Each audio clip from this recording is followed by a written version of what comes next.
Astaghfirullah.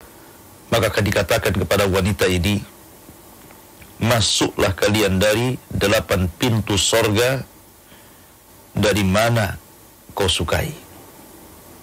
Subhanallah. Rupanya seorang wanita masuk sorga itu sebenarnya mudah. Hanya menjaga salat, menjaga puasa. Pendengar serta pemirsa dimanapun Anda berada, mari terus kita dukung Hang Media Batam untuk segera miliki gedung sendiri. Silahkan salurkan infak terbaik Anda melalui Bank BNI Syariah pada nomor rekening 106-106-5551 atas nama Yayasan Hang Media Islam. Baik, saatnya kita ikuti kajian berkah pagi bersama Ustaz Abu Humairah Hafizahullah Ta'ala dengan judul Kisah Wanita Ahli Zikir. Tafadhal Ustaz.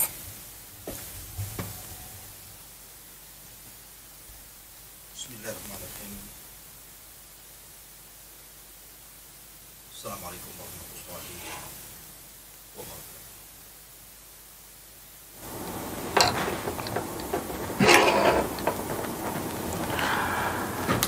Alhamdulillah. Salatu wassalamu ala Rasulillah wa ala alihi wa sahbihi wa mawalah wa la hawla wa la quwata illa billahi wa ba'du. Segala puja dan puji hanya milik Allah Subhanahu wa ta'ala yang telah banyak melimpahkan karunia dan nikmatnya kepada kita semuanya, terutama di pagi hari ini. Allah Subhanahu wa ta'ala masih bisa mempertemukan kita di radio yang kita cintai, Hang TV dan juga Hang Radio, tentu tidak lain dan bukan dalam rangka thalabul ilmi. Salawat dan salam marilah kita hadiahkan kepada Rasul kita, Nabi kita Muhammad sallallahu alaihi wasallam. Allahumma shalli ala Muhammad wa ala alihi wa sahbihi wa man sara ala nahjihi ila yaumiddin. Ma'asyiral muslimin, para pemirsa yang dimuliakan Allah Subhanahu wa taala. Di dalam hadis Nabi sallallahu alaihi wasallam, Rasul sallallahu alaihi wasallam bersabda, "Idza shallatil mar'atu khamsaha wa shamat syahraha wa ata'at ba'laha wa hafidat farjaha, qila laha udkhulil jannah min ayyi abwabis thamaniyati syi'ti." Kata Nabi sallallahu alaihi wasallam, apabila seorang wanita berusaha menjaga salatnya, menjaga puasanya, berusaha taat kepada suaminya, menjaga kehormatannya, maka akan dikatakan kepada wanita ini, masuklah kalian dari 8 pintu sorga dari mana kau sukai. Subhanallah. Rupanya seorang wanita masuk sorga itu sebenarnya mudah. Hanya menjaga salat, menjaga puasa, taat kepada suami, dan berusaha untuk menjaga kehormatannya. Itu sudah diberikan hadiah oleh Allah Subhanahu wa ta'ala, masuk sorga dari pintu mana saja yang ia suka. Ma'asyiral muslimin, para pendengar dan para pemirsa yang dimuliakan Allah Subhanahu wa ta'ala. Suatu ketika Ummu Salamah, salah satu istri Nabi sallallahu alaihi wasallam, pernah bertanya kepada Nabi sallallahu alaihi wasallam dan mengatakan, "Ya Rasulullah, ma lana la nudhkar fil Qur'ani kama yudhkarur rijal." Rasul, kami para wanita tidak banyak diceritakan dalam Al-Quran, tidak banyak disebut-sebut dalam Al-Quran sebagaimana laki-laki banyak disebut dalam Al-Quran. Maka Nabi sallallahu alaihi wasallam terdiam sampai akhirnya turun ayat, "Innal muslimina wal muslimat wal mu'minina wal mu'minat, wal qanitina wal qanitat, was sadiqina was sadiqat, was sabirina was sabirat, wal khashiina wal khashiat, wal mutasaddiqina wal mutasaddiqat, was saimina was saimat, wal hafidina furujahum wal hafidat, والذاكرين الله كثيرا والذاكرات أعد الله لهم مغفرة وأجرا عظيما. Turun ayat ini. Sesungguhnya innal muslimina wal muslimat, orang-orang muslim laki-laki dan seorang muslim perempuan, dan juga orang mukmin laki-laki dan orang mukmin perempuan, dan orang-orang yang menegakkan qiyamul lail laki-laki dan orang yang menegakkan qiyamul lail perempuan, dan orang yang jujur dari kalangan laki-laki dan orang-orang yang jujur dari kalangan perempuan, dan orang-orang yang sabar dari laki-laki dan orang-orang yang sabar dari perempuan, dan orang yang khusyuk dari laki-laki dan orang-orang yang khusyuk dari perempuan, dan orang-orang yang suka bersedekah dari laki-laki dan orang-orang yang suka bersedekah dari perempuan, dan orang-orang yang berpuasa dari kalangan laki-laki dan orang-orang yang berpuasa dari kalangan perempuan, dan orang-orang yang senantiasa menjaga kemaluan mereka dari kalangan laki-laki dan orang-orang yang suka menjaga kemaluan mereka dari kalangan perempuan, dan juga wanita-wanita dan juga laki-laki ahli zikir, maka mereka akan mendapatkan ampunan dan pahala yang sangat besar. Ma'asyiral muslimin yang dimuliakan Allah Subhanahu wa taala. Maka dari sini Allah Subhanahu wa taala mengatakan wadzakirina Allaha katsira wadzakirat. Di sana ada wanita-wanita ahli zikir. Wanita-wanita yang senantiasa dekat dengan Allah Subhanahu wa taala. Siapakah mereka? Tentu di antara wanita-wanita ahli zikir, ahli ibadah yang ingin saya ceritakan di pagi hari ini adalah mereka orang-orang yang dekat dengan keluarga Nabi sallallahu alaihi wasallam, istri-istri Nabi sallallahu alaihi wasallam, putri-putri Nabi sallallahu alaihi wasallam, dan juga wanita-wanita sahabiyah di zaman Nabi sallallahu alaihi wasallam. Ma'asyiral muslimin yang dimuliakan Allah Subhanahu wa taala. Dahulu para wanita sangat cemburu apabila melihat orang berada di atas ibadah. Berbeda dengan wanita di zaman sekarang. Mereka cemburu apabila saudaranya atau mungkin saudarinya atau mungkin temannya berada di atas dunia. Melihat pakaiannya indah, tasnya bagus, kendaraannya mewah, rumahnya megah. Terkadang ada orang cemburu. Akan tapi di zaman itu, di zaman keemasan, di zaman salaf, maka mereka tidak pernah cemburu dengan urusan dunia. Mereka hanya cemburu dengan urusan agama. Seperti Saudah bintu Jama'ah radhiyallahu anha, zaujatun Nabi sallallahu alaihi wasallam, cemburu kepada Aisyah radhiyallahu anha karena Aisyah radhiyallahu anha di atas ibadah, di atas ketaatan, ahli zikir, ahli sedekah, ahli ibadah. Maka dia pun sangat ingin seperti Aisyah radhiyallahu anha. Dan Nabi sallallahu alaihi wasallam bersabda, la hasada illa fi ithnataini, rajulun atahu Allahu malan fasallatahu ala halakatihi fil haq, wa rajulun atahu Allahu hikmatan wa huwa yaqdi biha wa yu'allimuha, muttafaqun alaih.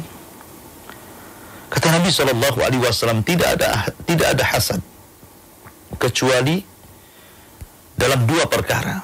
Artinya semua hasad itu tercela kecuali dua perkara. Semua hasad itu terlarang kecuali dua hasad. Pertama, hasad kepada seseorang yang diberikan harta. Dengan hartanya betul-betul dia belanjakan di jalan Allah Subhanahu wa taala, di atas hak kebenaran. ataupun seorang laki-laki yang diberikan hikmah, pengetahuan, ilmu, sehingga dengan ilmunya dia berusaha untuk mengamalkannya dan mengajarkannya.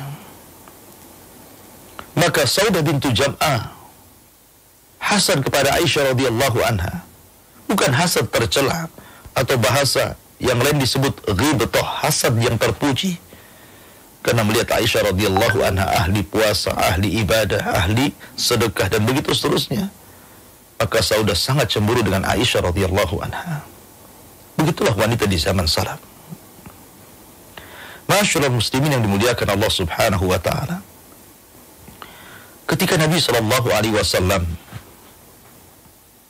menceraikan Hafsah bintu Umar karena membongkar rahasia Nabi sallallahu alaihi wasallam, ada yang mengatakan dalam permasalahan Maria Kibdiyah, ada yang mengatakan dalam masalah madu Zainab, sehingga turun surat At-Tahrim, sehingga Nabi sallallahu alaihi wasallam ketika itu hendak menceraikan Hafsah. Setelah Nabi sallallahu alaihi wasallam betul-betul menceraikan Hafsah bintu Umar radhiyallahu an, fanazala Jibril, tiba-tiba Jibril datang kepada Nabi sallallahu alaihi wasallam dan mengatakan, ya Rasulullah, ya Nabi Allah, inna Allah ya'muruka an turaji'a Hafsata rahmatan bi Umar. Sesungguhnya Allah Subhanahu wa taala memerintahkan kamu wahai Muhammad agar rujuk dengan Hafsah karena kasih sayangnya kepada Umar bin Khattab radhiyallahu an, di mana Umar itu seorang ahli ibadah. Dalam riwayat, innallaha ya'muruka an turaji'a Hafsata fa innaha sawwamatan qawwamatan wa zawjuka fil jannah. Karena Allah Subhanahu wa taala memerintahkan engkau wahai Muhammad untuk rujuk dengan Hafsah, karena Hafsah adalah wanita ahli puasa, wanita ahli qiyamul lail, dan dia adalah istrimu di sorga. Lihat di sini, di mana Allah Subhanahu wa taala merintahkan Jibril agar Nabi sallallahu alaihi wasallam tidak lantas kemudian menceraikan dengan talak bain, tetapi Allah Subhanahu wa taala merintahkan Jibril untuk mendatangi Nabi sallallahu alaihi wasallam, kemudian mengembalikan Hafsah sebagai istri Nabi sallallahu alaihi wasallam karena dua hal. Pertama, karena dia wanita yang sawamah, ahli puasa, dan dia adalah wanita yang qawamah, ahli qiyamul lail. Subhanallah. Begitulah istri-istri Nabi sallallahu alaihi wasallam. Mereka ahli ibadah dan mereka layak untuk dijadikan percontohan bagi wanita-wanita setelahnya. Ma'asyiral muslimin, para pemirsa hang yang dimuliakan Allah Subhanahu wa taala. Suatu ketika Fatimah radhiyallahu anha, dia mengadukan soal tangannya yang lelah letih, yang setiap hari mengadon roti, sehingga terkadang rusak tangannya Fatimah. Tangan bintu Nabi sallallahu alaihi wasallam, tangan putri Nabi sallallahu alaihi wasallam rusak, pecah-pecah, karena dia sangat bekerja keras untuk menjadi seorang ibu rumah tangga. Berbeda dengan wanita-wanita di zaman sekarang, terkadang ingin simpelnya saja hidup ini. Dia tidak tahu bahwa di balik lelah letihnya seorang istri melayani suaminya, melayani anak-anaknya, menyediakan makanan, minuman, membersihkan rumahnya, itu adalah surga bagi dia.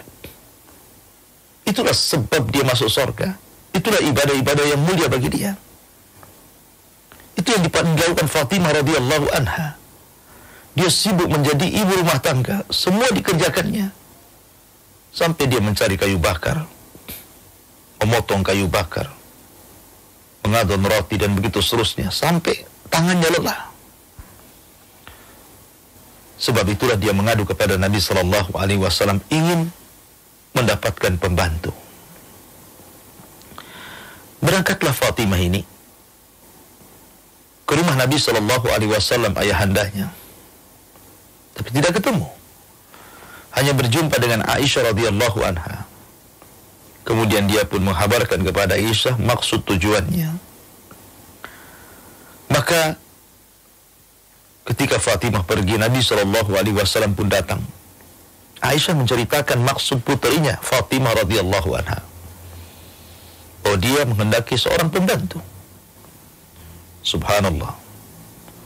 Tidak mungkin Nabi SAW menolak permintaan Fatimah. Bukankah dia ajwadun nas, manusia yang paling dermawan kepada orang lain? Tidak mungkin dia bakhil kepada anaknya. Sementara Nabi SAW adalah rajulun la yakhshal faqra abada. Seorang laki-laki yang tidak akan takut kefakiran karena dia berinfak. Tidak mungkin tidak memberi kepada Fatimah putrinya. Akan tetapi Nabi SAW hendak memberikan perkara yang jauh lebih mulia, lebih besar, lebih agung dibandingkan hanya sekedar memberikan pembantu. Dia datang kepada Fatimah dan juga Ali radhiyallahu anha, radhiyallahu an, kemudian mendudukkan di hadapan keduanya dulu di hadapan Nabi SAW. Kemudian kata Nabi SAW kepada keduanya, Fatimah, ya Fatimah, ya Ali, ala adullukuma ala ma huwa khairun lakuma min khadimin aw khadimah. Wahai Ali, wahai Fatimah, maukah aku tunjukkan kepada kalian berdua sesuatu yang jauh lebih hebat dibandingkan kalian berdua memiliki pembantu laki-laki atau pembantu perempuan? Maka keduanya mengatakan, bala ya Rasulullah, tentu wahai Rasul. Apa itu? Maka Nabi mengatakan, idza awaituma ila firashikuma, idza awaituma ila firashikuma fakabbira 33 wasabbiha 33 wa hammida 33 fahuwa khairun lakuma min khadimin aw khadimah. Kata Nabi SAW, apabila kalian beranjak ke pembaringan kalian, hendak tidur, maka jangan lupa baca, bertakbirlah, Allahu Akbar, Allahu Akbar, sebanyak 33 kali. Bertasbihlah, Subhanallah, Subhanallah, 33 kali. Dan bertahmidlah, Alhamdulillah, Alhamdulillah, sebanyak 33 kali. Itu jauh lebih hebat dibandingkan kalian memiliki pembantu laki-laki atau pembantu perempuan. Subhanallah. Ali radhiyallahu anha menceritakan, "Fama taraktuha ba'da hadha." Aku tidak pernah meninggalkan setelah Rasul bersabda seperti ini. Kemudian dikatakan kepada Ali, "Wala lailatas Siffin," walaupun di malam hari perang Siffin, wahai Ali. Qala, "Wala lailatas Siffin," walaupun di malam hari Siffin, aku tidak pernah meninggalkan zikir ini. Subhanallah. Begitulah Nabi SAW mengajarkan kepada Fatimah.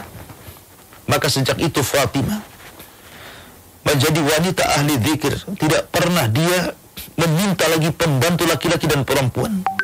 Setiap malam dia membaca takbir, tasbih, tahmid.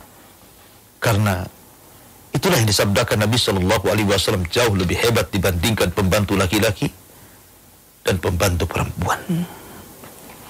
Ma'asyiral muslimin, para pemirsa yang dimuliakan Allah Subhanahu wa taala. Juwairiyah bintu Jam'ah. Juwairiyah adalah zaujatun Nabi SAW. Namanya Barrah. Dan Nabi SAW menyebutnya Juwairiyah. Juwairiyah ini terkenal dengan ahli tasbih, ahli zikir, ahli ibadah. Ya. Sampai-sampai suatu ketika Nabi SAW sholat subuh. Dan Juwairiyah pun sholat subuh di rumahnya. Nabi SAW ke masjid. Sepulangnya dari masjid, dan itu sudah agak siang, waktu duha, ya. Maka Nabi SAW kemudian pulang. dilihatnya Juwairiyah masih duduk di tempatnya, tidak bergeming sama sekali. Dan dia terus berzikir mulai ba'da subuh sampai pulangnya Nabi SAW di waktu duha, sudah siang. Maka Nabi SAW mengatakan pada Juwairiyah, maukah ku ajarkan kepadamu? Kalau kau baca zikir-zikir ini, maka sebanding dengan zikir yang kau baca dari ba'da subuh sampai waktu duha ini. Maka Juwairiyah mengatakan, tentu wahai Rasul. Maka Nabi SAW mengatakan, Subhanallah adada khalqi 3 marrat, Subhanallah zinata arshi 3 marrat, Subhanallah ridha nafsih 3 marrat, Subhanallah midada kalimatihi 3 marrat. Kata Nabi SAW, bacalah Subhanallah adada khalqi 3 kali, Subhanallah zinata arshihi 3 kali, Subhanallah ridha nafsihi 3 kali, dan Subhanallah midada kalimatihi 3 kali. Maka dengan membaca ini sebanding dengan engkau berzikir mulai ba'da subuh sampai sekarang, kata Nabi SAW. Tapi lihat di sini Juwairiyah, dia lakukan seperti itu hampir setiap hari, karena dia wanita ahli tasbih, ahli zikir. Begitulah Nabi SAW mengajarkan bagaimana istri-istrinya dekat dengan Allah Subhanahu wa Ta'ala. Bahkan Zainab bintu Jahsin, saat wafatnya beliau, Aisyah radhiyallahu anha memuji dengan mengatakan, sungguh telah meninggal seorang abidah, ahli ibadah, seorang yang ahli sedekah, yang selalu memperhatikan fuqara wal aramil wal masakin wal yatama, yang selalu memperhatikan para janda-janda miskin, orang-orang fakir, anak-anak yatim, orang-orang miskin. Wanita ahli ibadah Zainab. Bahkan semasa hidupnya Zainab pernah membentangkan tali di malam hari. Tali ini dibentangkan dari satu tiang masjid ke tiang masjid yang lainnya. Kemudian Nabi SAW masuk dalam masjid, bertanya, ini tali siapa? Ma hadzal habl? Ini tali siapa? Kata Rasulullah SAW. Maka mereka mengatakan, hadza hablun li Zainab. Ini talinya Zainab, wahai Rasul. Kata Rasul, ngapain dibentang-bentangkan antara tiang masjid ke tiang masjid yang lainnya? Maka orang-orang mengatakan, idza fatarat ta'allaqat bihi. Apabila dia sedang salat malam, kemudian kelelahan, keletihan, maka dia ikat badannya dengan tali ini supaya tidak jatuh. Maka Nabi SAW mengatakan, haluh, putuskan. Liyusalli ahadukum nasyatahu, fa idza fatara falyarkud. Seseorang itu kalau sholat sesuai kemampuannya, kalau sudah tidak sanggup, sudah ngantuk, tidur, kata Rasul. Tapi lihat bagaimana Zainab, dia memaksakan kehendak untuk sholat malam, dan itu sebelum datang larangan dari Nabi SAW. Berarti Zainab setiap malam seperti itu dia lakukan. Dia tidak pernah tidak pernah lepas daripada qiyamul lail, berzikir, sampai-sampai kalau dia lelah, letih, dia ikat badannya supaya tidak jatuh. La haula wala quwata illa billah. Sampai seperti itu ibadahnya, ahli zikirnya istri-istri Nabi SAW. Bahkan Aisyah radhiyallahu anha dikisahkan oleh Abdullah bin Zubair, ma ra'aitu imra'ataini qad ajwad min Aisyah radhiyallahu anha wa Asma.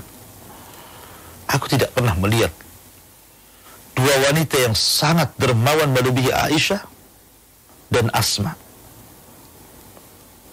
Kita tahu Aisyah radhiyallahu anha di akhir hidupnya itu buta, disebabkan ketika mudanya dia melihat Jibril alaihi salatu wassalam ketika berhadapan dengan Nabi SAW dalam bentuk dihyatul kalbi. Maka Rasul mengatakan, ya Aisyah, apakah kau melihat dihya? Maksudnya Jibril? Ya. Kata Nabi SAW, engkau akan mengalami kebutaan di akhir hayatmu. Subhanallah. Akhirnya Aisyah pun buta.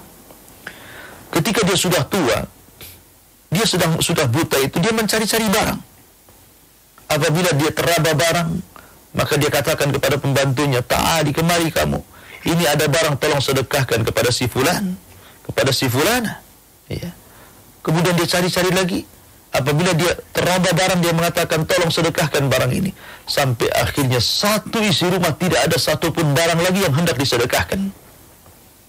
Sehingga Aisyah berteriak dan mengatakan kepada khadimnya, kepada pembantunya, "Carikan untukku barang yang untukku sedekahkan." Kata pembantunya, "Wahai Ummul Mukminin, tidak ada lagi barang. Semua sudah kau sedekahkan."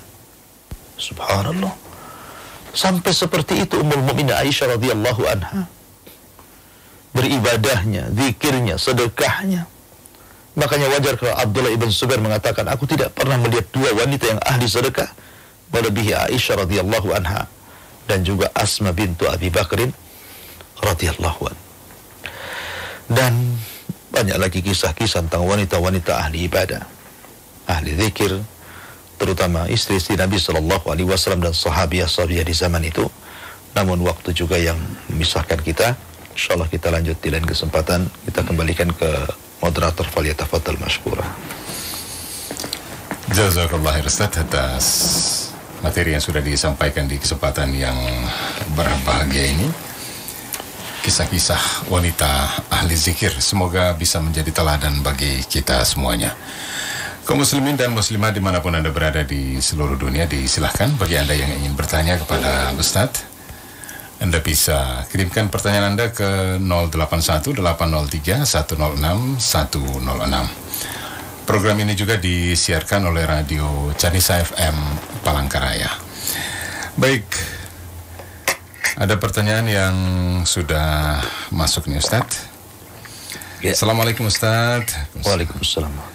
Dari Bu Ana di Batam, bagaimana dengan istri yang rajin ibadah, rajin berzikir, tapi masih sering lalai dengan perintah suami?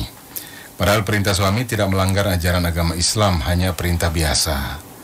Tetapi karena istri sedang berzikir dan sedang membaca Al-Quran, maka pada akhirnya suami yang mengerjakannya sendiri nih Ustaz. Mohon pencerahannya. Ya Masya Allah. Alhamdulillah. Iya. Sebenarnya tanggung jawab seorang istri kepada suami adalah kewajiban kedua setelah tanggung jawab seorang istri kepada Allah Subhanahu wa ta'ala. Artinya perintah suami itu dinomorduakan dibandingkan perintah Allah dan Rasulnya. Tetapi tentu dalam hal-hal yang wajib, bukan dalam hal-hal yang sunnah. Hal-hal yang wajib seperti sholat 5 waktu, kemudian juga puasa Ramadan. Tidak mungkin seseorang istri membatalkan puasa Ramadan untuk melayani suaminya. Jadi hal-hal yang wajib, ya, perintah Allah lebih utama. Dan juga perintah Rasulullah lebih utama dibandingkan perintah suami Anda. Tapi dalam hal-hal yang sunnah, maka tidak boleh. Dalam hal-hal yang sunnah, perintah suami dinomorsatukan dan perintah Allah dan Rasulnya dinomorduakan. Makanya Nabi SAW mengatakan, apabila seseorang hendak berpuasa, seorang wanita hendak berpuasa, maksudnya puasa sunnah. Puasa sunnah kan perintah Allah dan Rasulnya, karena perintah itu dua. Ada yang sifatnya wajib, ada yang sifatnya sunnah. Ya. Kalau sifatnya wajib, jangan pernah didahulukan dengan siapapun. Tapi kalau perintahnya sunnah, maka kata Nabi SAW, apabila seorang wanita hendak berpuasa, jangan berpuasa sunnah sementara suaminya masih ada. Suaminya masih hadir di rumahnya, kecuali dengan izinnya. Dikhawatirkan suami menginginkan Anda. Maka dari sini, lihat ibadah yang Anda lakukan. Kalau hanya sekedar membaca Quran, berzikir, kemudian suami menyuruh sesuatu, maka sebaiknya Qurannya ditutup dulu. Zikirnya kan bisa sambil jalan. Zikir bisa sambil jalan kan, sambil mendengarkan perintah suami, melaksanakannya. Anda bisa zikir. Karena zikir itu ibadah yang tidak terlingkupi waktu kapan saja. Sambil jalan bisa, sambil duduk bisa, sambil berdiri bisa. Asal jangan di tempat-tempat yang dilarang seperti kamar mandi saja. Ya. Jadi sebaiknya jangan sampai kemudian suami yang seperti Anda ceritakan karena Anda lambat melaksanakan perintahnya, akhirnya dilakukan sendiri. Ya, kalau Anda mendapatkan suami yang ikhlas, ya, seikhlas-ikhlasnya suami, kalau setiap hari Anda seperti itu sikapnya, pasti ada juga rasa dongkolnya kan gitu. Oleh karena itulah maka sebaiknya jangan Anda lakukan seperti itu. Perintah suami dahulukan kalau Anda sedang melakukan hal-hal yang sunnah. Berbeda kalau Anda sedang melakukan hal-hal yang wajib, tentu perintah Allah dan Rasulnya yang diutamakan. Allahu a'lam bishawab. Syukran Ustaz atas penjelasannya. Semoga bisa difahami oleh penanya Ibu Ana di Batam dan juga bermanfaat bagi para pendengar Radio Hang, juga pemirsa Hang TV dimanapun berada yang sudah mendengar penjelasan dari Al Ustaz. Baik Ustaz, pertanyaan berikut ini sudah masuk dari Mustika di Singapura. Assalamualaikum Ustaz. Waalaikumsalam warahmatullahi. Kalau saya kesal dengan sikap orang tua kepada saya, apakah saya berdosa? Dan saya kesal dengan sikap mereka kepada saya, apakah hal-hal yang saya lakukan tidak bernilai ibadah nih Ustaz? Berkaitan dengan sikap orang tua yang saya alami. Saya menghadapi orang tua yang selalu tidak mau menghargai dan selalu kurang dengan apa yang telah saya berikan kepada mereka sesuai kemampuan saya. Mereka menghina saya dan bilang anak tak tahu balas budi. Padahal setiap bulan saya selalu memberikan uang hasil kerja saya sesuai dengan kemampuan saya. Bahkan kendaraan pun sudah saya belikan. Tetapi perlakuan yang saya terima seperti itu. Mereka menganggap saya anak yang tidak tahu balas budi. Sekali lagi Ustadz, apakah yang jika saya kesal kepada mereka, yang saya lakukan tidak bernilai ibadah? Mohon pencerahannya Ustadz. Iya, alhamdulillah. Iya, terkadang Allah subhanahu wa ta'ala menguji seseorang itu dengan macam-macam. Ada seorang itu diuji dengan pasangannya, ada yang diuji dengan, contohnya Nabi Nuh diuji dengan pasangannya, istrinya. Nabi Lut diuji dengan pasangannya, istrinya. Ada yang diuji dengan putranya, seperti Nuh sendiri diuji dengan putranya Kanaan. Ada juga yang diuji dengan ayahnya, seperti Ibrahim alaihi salatu wassalam, Azar. Ada yang diuji dengan saudara-saudaranya seperti Yusuf alaihi salatu wassalam. Begitulah lingkup keluarga. Bahkan ada diuji dengan paman-pamannya seperti Nabi SAW. Jadi sangat jarang dalam satu keluarga itu semua baik. Mesti ada yang tidak baik satu di antara mereka sebagai ujian. Dan yang paling berat memang ujian dari orang tua. Itu paling berat. Akan tetapi Allah subhanahu wa ta'ala masih memberikan nikmat kepada Anda. Orang tua masih hidup. Hasan al-Basri suatu ketika sedang melaksanakan ataupun sedang menyampaikan sebuah ilmu di majelis ilmu, tiba-tiba dia menangis. Salah satu muridnya bertanya, "Ya Imam, wa ma yubkik? Apa yang membuat Anda menangis, wahai Imam?" Kata Imam Hasan al-Basri, "Wailakum, celaka engkau. Sesungguhnya satu di antara dua pintu yang menyebabkan aku masuk surga sudah tertutup." Maknanya satu di antara dua orang tuanya meninggal dunia. Itu yang membuat aku menangis. Harusnya dua pintu itu terbuka masuk surga. Sekarang tinggal satu pintu yang menyebabkan aku bisa masuk ke dalam surga. Maka kalau Allah subhanahu wa ta'ala masih anugerahkan kepada Anda hidupnya orang tua Anda, baik yang laki-laki atau yang perempuan atau dua-duanya, maka ini kesempatan. Soal perlakuan orang tua Anda kepada Anda, jangan pernah hiraukan dan jangan pernah masukkan ke dalam hati. Karena kalau seandainya Anda masukkan ke dalam hati, kemudian Anda tersinggung, kemudian Anda sakit hati, dikhawatirkan akan mengarah kepada durhaka.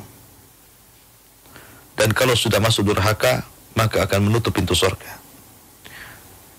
maka anggaplah apa yang dilakukan orang tua Anda kepada Anda itu sesuatu bahasa yang tidak perlu didengar. Terkadang ada orang-orang tua itu yang, maaf ya, terkadang tidak tahu diri. Anaknya sudah berusaha sebaik mungkin berbuat baik kepada orang tuanya sesuai kemampuannya, tapi juga terkadang tidak dihargai sebagai balasan berbuat baik kepada anak, kepada orang tuanya. Anda orang tua harus beruntung dengan punya anak seperti ini. Berapa banyak orang tua yang kemudian punya anak-anaknya kurang ngajar jauh lebih dibandingkan anak-anak Anda. Ada yang sampai menghina, memaki, bahkan tak jarang saya mendengar berita anak membunuh orang tuanya itu. Tapi Anda masih diberikan nikmat oleh Allah. Anak Anda masih bisa bantu, masih bisa ngirim duit, masih bisa memberikan kehidupan. Ini kan nikmat. Ya. Tapi ada juga seorang anak diuji dengan orang tuanya, walaupun sudah bagaimanapun caranya membantu orang tuanya, tetap saja dianggap salah di mata dia. Dan itu justru ladang pahala bagi Anda. Itu ladang pahala. Anda sedang diuji kesabarannya. Kesabaran dari perangai buruk orang tua Anda. Maka saya sarankan, tidak usah dipedulikan. Orang tua mau ngomong apa saja, mungkin bahasa kita, ya, sudah jangan didengarkan, tetapi kewajiban Anda tetap laksanakan. Teruslah semakin hari semakin baik membantu orang tua. Tidak perlu diungkit-ungkit apa yang sudah Anda lakukan kepada orang tua. Dan mengharaplah pahala dari Allah Subhanahu wa ta'ala, seraya berdoa agar orang tua dibukakan hati hidayahnya, sehingga dia mau bersyukur dan mensyukuri nikmat yang Allah anugerahkan kepada dia. Sedikit banyak itu merupakan anugerah dari Allah. Oleh karena itulah maka banyak-banyak berdoa, ya. Kemudian teruslah jangan berhenti untuk berbakti kepada orang tua, dan jangan masukkan apapun yang dikatakan orang tua kepada Anda. Kewajiban Anda hanya berbuat baik kepada orang tua Anda. Wallahu a'lam.